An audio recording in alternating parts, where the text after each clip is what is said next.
Hello, this is Charisse LaSalle, an associate trainer for Art to Ride, and this is my 10-year-old off-track thoroughbred Charlie.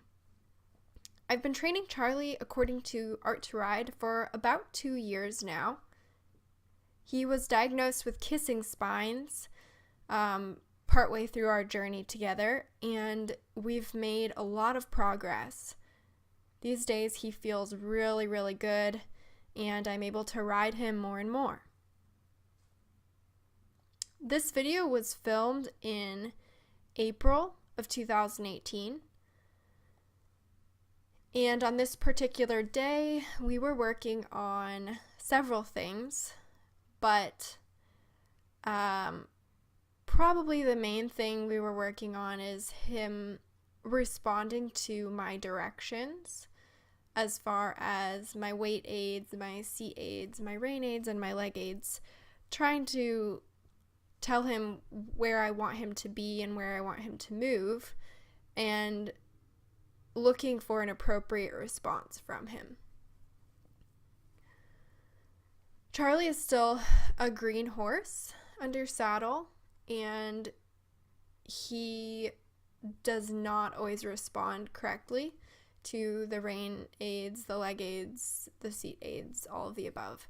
So you'll see in this video that I'm doing a lot of exaggerated aids, and that is because when you're teaching a green horse, oftentimes they will not respond to the light aid, so you need to then follow it up with a more exaggerated aid to get a response from them. So as you can see right there, as I was going down the long side, I was swaying my hips quite a bit, and the reason I was doing that was because I was actually bumping him with alternate legs. That is the cue to ask the horse to increase their speed when in the walk. And along this side, I was asking for a shoulder in, which he starts to think we're going to make a circle. So I'm actually asking him to keep going straight. I should have been looking straight. I was actually looking at his head. I should have been looking where I wanted to go, and that probably would have helped him a little bit.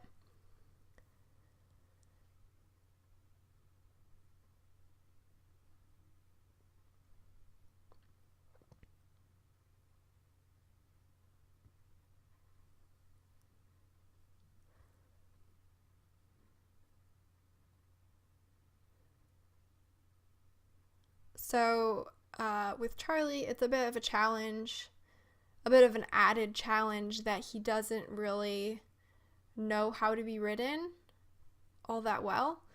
And so I take a lot of time explaining things to him and breaking things down for him and trying to slow down my body, because I've been riding for so many years that I tend to automatically do things with my body and I don't even realize it. So as I'm learning how to train horses under saddle, I've had to work on my own mindset of really breaking things down and really controlling all of my body to make sure that I'm not asking for things unless I'm consciously thinking that I want to ask for it. Because the problem with this, if you're riding a green horse, you may be asking with your seat for the horse to turn, but the horse doesn't know the seat aids very well, if at all, yet for turning, so they ignore it. Then you wonder why you're not turning. So I start with the lightest aids. I start with my seat aids and looking in the direction that I want to go, and then I follow up with rein aids, leg aids, and ultimately doing whatever I need to do to get the point across of what I'm, like right here is kind of a good example. I wanted to turn him in a circle, and he's drifting away because he thinks that he's supposed to move laterally here.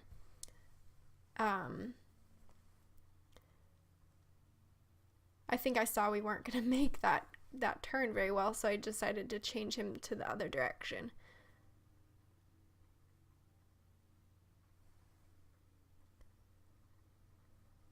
One thing I noticed about this video is that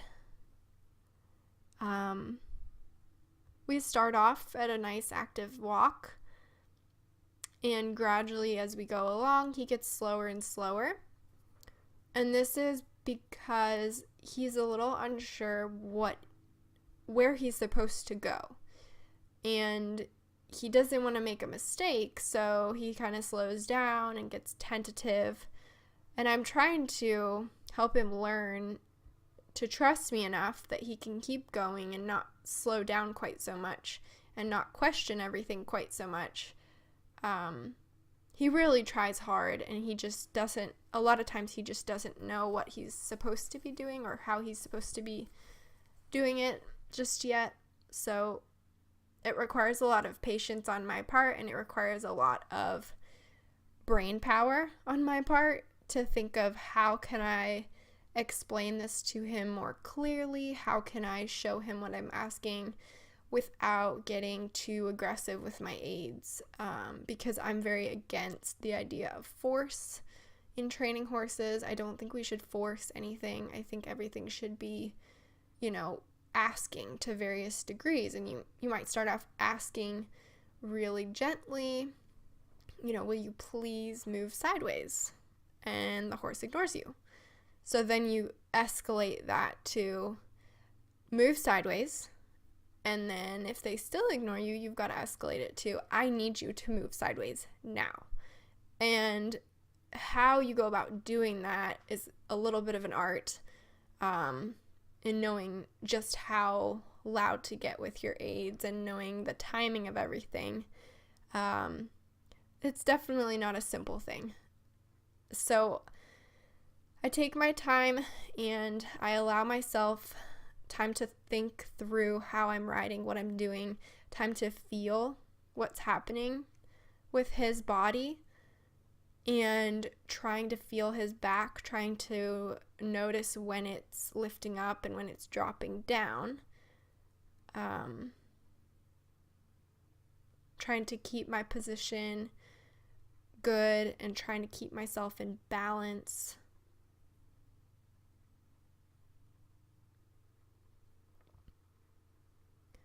So you'll notice that I spend a lot of time in walk with him and a lot of time doing pretty much nothing. And that is for a very good reason. That is because I need to teach him when I don't want anything from him. And I need to reinforce in myself to not always be asking for things. Because like I said, I've ridden for so many years that I've gotten a lot of habits. I've gotten used to asking for things automatically, which is a good thing in one sense, but at the same time, if you're going to train horses, it's not really a good thing because you have to be able to be in complete control of your entire body, and you have to know when you're asking for something and when you're not, and you have to be able to turn on and off your aids completely. And when you get into these really fine aids and slight changes of weight mean things to the horse, but if it's a green horse, they don't mean anything. And if you're doing them and the horse is not responding, you're basically teaching the horse that those little tiny aids, which you want later to mean something, you're teaching the horse that they don't mean anything. So you have to be very careful that you really completely turn off your aids when you don't want anything. So I give Charlie a lot of breaks during my rides now with him. I ask for something and then I leave him alone. I ask for something else and then I leave him alone. So you'll see a lot of time in this video where we're just walking along. We're not really, there's no real goal aside from that he's walking along. And ideally, he would be lifting his back more. Ideally, he would be stretching down more. But I have to give him moments where I leave him alone in order for him to better understand when I'm actually asking for something. So right here, he's starting to move a little better. He's lifting his back and stretching down. He's starting to take a little deeper step under his body. Ooh, that's very nice. Okay. And then he lost it again, and now he's getting it back.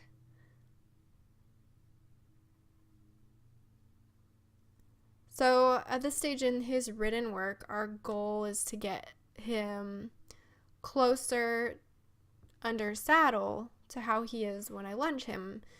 And it's more difficult because now I'm on his back, which adds weight, but more importantly, it adds another creature's balance into the equation. So as the horse stretches down, my balance is affected and his balance is affected in return. So it's very, very important to maintain my balance at all times so that I don't affect him negatively and make his work even harder. Well, it's much easier said than done. So here we're practicing our circles, and that's one thing that we've really struggled with. He tends to think that when I ask for a circle, that I actually want lateral, like a leg yield. And I understand that a circle, it kind of is a leg yield on a curve, but what happens is he drifts out and he gets really confused. So that's one thing I'm trying to help him understand is what's the difference between when I want a circle versus a leg yield, and also the difference between those two and a shoulder in, because they're all very similar but just a little bit different in how we ask for them.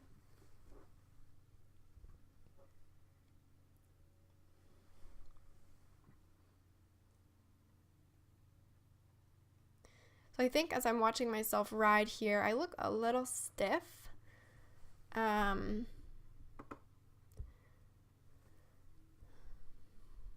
I'd like to see my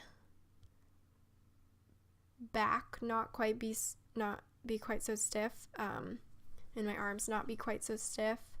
One thing I have noticed is that I've put a lot of focus on leaning back, like to keep my shoulders back and my chest up, which is good, but unfortunately,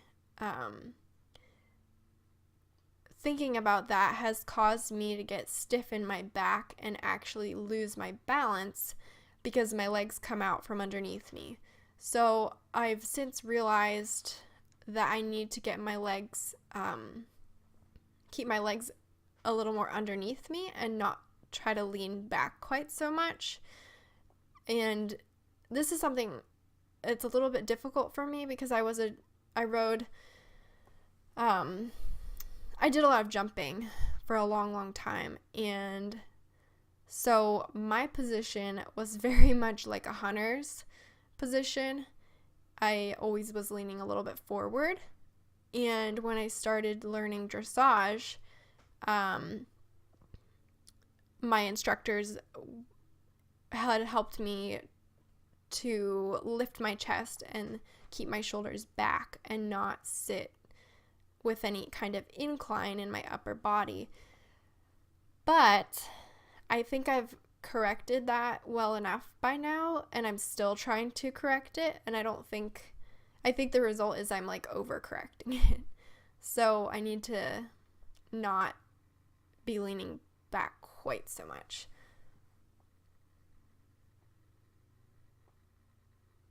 And there, just a moment ago, Charlie had a little moment where he saw something that made him a little uptight. So I'm just trying to get his attention back by doing a little bit of circling. He's still trying to look over at whatever it was that he heard.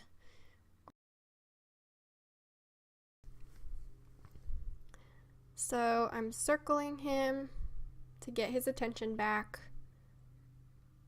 And right here, he wasn't responding to my outside aids. He just kept drifting down until he finally got to the end there where he had to turn. But that's very typical of what happens a lot of times when I'm asking for him to turn. He will ignore my aids and just kind of drift out. So that's something we're working on a lot these days. And this video clip is about to end, but I will have part 2 up on YouTube very shortly. So if you want to see part 2,